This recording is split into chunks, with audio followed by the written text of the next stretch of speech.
नमस्कार। आज देश की तमाम फटाफट खबरों में आपका स्वागत है। खबरों के लिए आप हमारे चैनल को सब्सक्राइब कर सकते हैं। तो बढ़ते हैं खबरों की ओर। भारत ने गेहूं के निर्यात पर तुरंत प्रभाव से प्रतिबंध लागू कर दिया है। आधिकारिक अधिसूचना के अनुसार भारत ने बढ़ती घरेलू कीमतों को नियंत्रित करने के लिए फैसला लिया है। डीजीएफटी ने कहा कि गेहूं की निर्यात नीति तत्काल प्रभाव से प्रतिबंधित है। यह भी स्पष्ट किया कि भारत सरकार द्वारा अन्य देशों को उनकी खाद्य सुरक्षा जरूरतों को पूरा करने के लिए और उनकी सरकारों के अनुरोध के आधार पर दी गई अनुमति के आधार पर गेहूं के निर्यात की अनुमति दी जाएगी। देश भर में पिछले काफी समय से खाद्य सामग्री के दाम तेजी से बढ़ रहे हैं, जिसकी वजह से लोगों की परेशानी भी बढ़ रही है। अनुमान है कि देश में पेट्रोल डीजल के साथ साथ खाद्य पदार्थ भी महंगे होते जा रहे हैं। खाद्य तेल के दाम जहां आसमान छू रहे हैं, जबकि गेहूं के आटे के दाम भी बढ़ गए हैं। एक जानकारी के अनुसार पिछले साल के मुकाबले आटे की कीमत में करीब 13% की बढ़ोतरी दर्ज की गई है। खुदरा बाजार में अब आटे की अधिकतम कीमत 59 रुपये प्रति किलोग्राम तक पहुंच गई है। खुदरा बाजारों में गेहूं के आटे की औसत कीमत सोमवार को 32.91 रुपये प्रति किलोग्राम थी, जो पिछले साल की समान अवधि की तुलना में लगभग 13% अधिक है। सरकारी आंकड़ों में यह बताया गया है।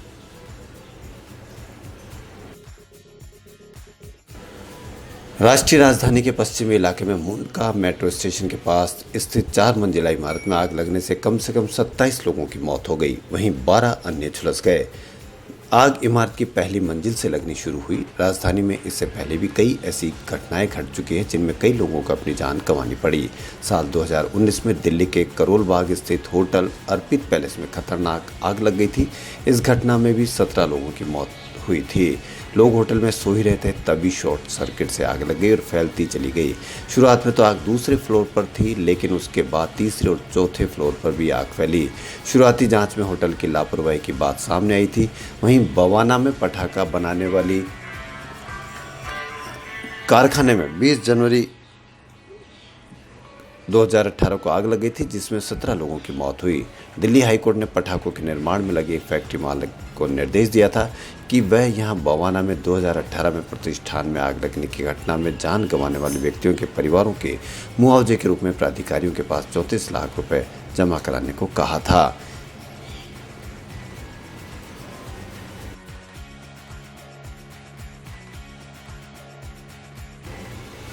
दिल्ली फिल्म पॉलिसी 2022 आज से लागू हो रही है। दिल्ली में फेवरेट शूटिंग लोकेशन के लिए प्रोत्साहित करने और उससे जुड़े रोजगार सृजित करने के लिए पॉलिसी बनाई गई है।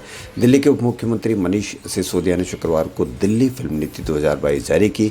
इसके तहत शहर में अंतर्राष्ट्रीय फिल्म महोत्सव का आयोजन किया जाएगा और साथ ही फिल्मकारों को 3 करोड़ रुपए तक की सब्सिडी तथा आतिथ्य सेवाओं में छूट हासिल करने के लिए कार्ड का प्रावधान है।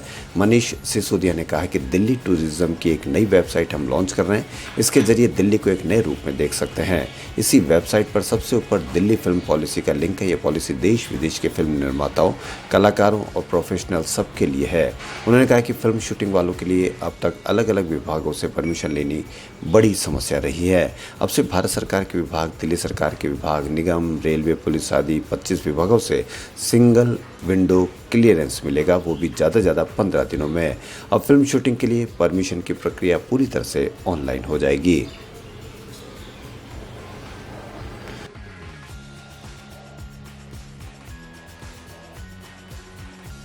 राजस्थान के उदयपुर में चल रहे कांग्रेस के चिंतन शिविर में इस बार लगाए गए पोस्टर्स कुछ अलग और खास हैं। आमतौर पर कांग्रेस के शिविरों, अधिवेशनों या सम्मेलनों के पोस्टर में महात्मा गांधी, जवाहरलाल नेहरू के साथ गांधी परिवार को तवज्जो दी जाती है या फिर संबंधित राजस्थान या प्रदेश के मुख्यमंत्री और प्रदेशाध्यक्ष को।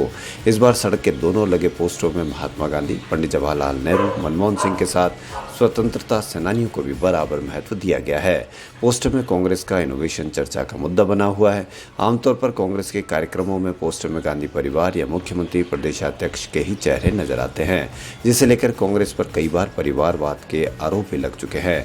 कांग्रेस ने इस पोस्टर के जरिए परिवारवाद के आरोपों को मौन जवाब देने की कोशिश की है। उदयपुर एयरपोर्ट से लेकर शहर में कई जगह ऐसे पोस्टर लगाए गए हैं। पोस्टरों में मनमोहन सिंह के साथ पीवी नरसिम्हा राव, मौलाना अबुल कलाम आज़ाद के साथ बाबा साहब भीमराव अंबेडकर, डॉक्टर राजेंद्र प्रसाद के साथ लाल बहादुर शास्त्री, गोपाल कृष्ण गोखले के साथ भगत सिंह, पंडित जवाहरलाल नेहरू के साथ सरदार वल्लभ भाई पटेल। लाला लाजपत राय के साथ महात्मा गांधी, रविंद्रनाथ टैगोर के साथ सुभाष चंद्र बोस, सरोजनी नायडू भी है और इस तरह से ये पोस्टर लगाए गए हैं।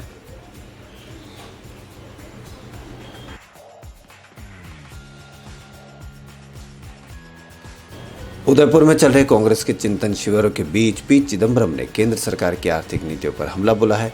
उदयपुर में मीडिया से बातचीत में पी चिदम्बरम ने कहा कि केंद्र सरकार की आर्थिक नीतियां देश हित में नहीं है। जीएसटी के गलत इम्प्लीमेंटेशन की वजह से राज्यों की हालत खराब हो गई है। राज्यों को जीएसटी का पैसा समय पर नहीं दिया जा रहा है। आर्थिक मोर्चे पर केंद्र सरकार गलत कदम उठाती जा रही है। हमने चिंतन शिविर में देश के आर्थिक हालात और आगे के कदमों पर भी विस्तार से चर्चा की है। चिदम्बरम ने कहा कि आज महंगाई बढ़ रही है, लेकिन केंद्र की कोई तैयारी नहीं है। केंद्र सरकार गेहूं का निर्यात कर रही है, जबकि देश में स्टोरेज की व्यवस्था नहीं है। गेहूं का निर्यात किसानों के विरोधी कदम है। केंद्र सरकार किसान हितैषी नहीं है। मुझे 1991 की पॉलिसी बनाने का फर्स्ट हैंड एक्सपीरियंस है। आज पॉलिसीज़ को फाइन ट्यून करने की ज़रूरत है, रीसेट करने की ज़रूरत है। चिदम्बरम ने कहा कि केंद्र सरकार महंगाई के लिए रूस यूक्रेन वॉर को जिम्मेदार नहीं ठहरा सकती। यूक्रेन वॉर से पहले ही तेल की कीमतें ज़्यादा थी। कीमतें ज़्यादा होने के कारण पेट्रोल डीजल पर हाई टैक्स है।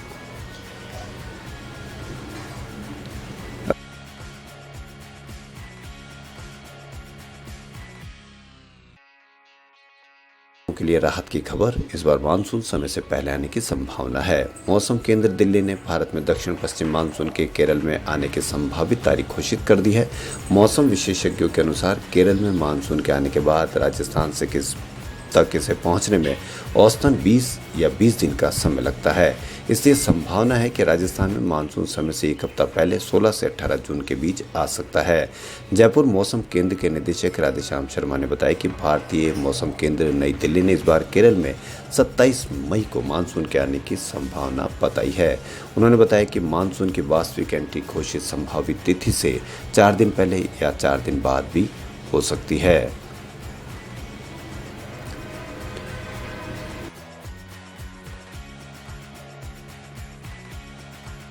राजस्थान के ही जयपुर में राष्ट्रीय आयुर्वेद संस्थान मानद विश्वविद्यालय एवं लाइफलाइन फाउंडेशन बड़ोदरा गुजरात के बीच राजस्थान के 1000 आयुष डॉक्टर्स को primary pre hospital trauma care के लिए हैंड्स ऑन स्किल ट्रेनिंग कराए जाने हेतु MOU हस्ताक्षरित किया गया।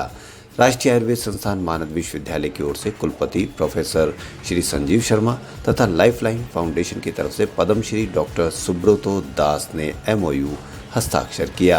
इस कार्यक्रम के दौरान संस्थान के संयुक्त निदेशक JP शर्मा, शल्य तंत्र विभाग के doctor Ashok Kumar, doctor Suman Sharma, doctor Manorama Singh तथा डॉक्टर विश्वनाथ उपस्थित रहे। लाइफलाइन फाउंडेशन की तरफ से ईशा पोपट डिप्टी CEO और HDFC बैंक के प्रतिनिधि उपस्थित रहे। इस MOU से राजस्थान के आयुष चिकित्सकों को मेडिकल इमरजेंसी में प्राथमिक चिकित्सकीय संभाल हेतु ट्रेनिंग दी जाएगी, जिससे आयुष चिकित्सकों में अत्यधिक स्थिति में अस्पताल में प्राप्त होने वाली चिकित्सकों के पूर्व रोगी को संभालने में आत्मविश्वास एवं ज्ञान बढ़ेगा, जिसका लाभ प्रदेश की जनता को भी होगा। आपको हॉरर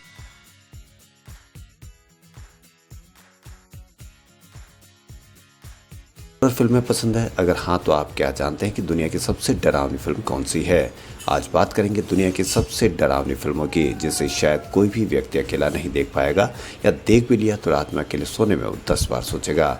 1973 में रिलीज हुई हॉलीवुड फिल्म द एक्सोरेस्ट को दुनिया की सबसे डरावनी फिल्म माना जाता है।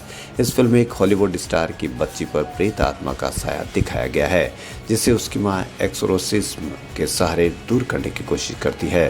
फिल्म के सीन इतने डरावने हैं कि इस फिल्म को आप पहली बार देख रहे हैं और आप आसानी से डरने वाले व्यक्ति नहीं हैं, फिर भी डर जाएंगे। इस फिल्म को विलियम फ्रेडकिन ने डायरेक्ट किया था। खबरों में फिलहाल इतना ही। यदि आपको हमारा चैनल पसंद आए तो लाइक, सब्सक्राइब और शेयर अवश्य करें। धन्यवाद।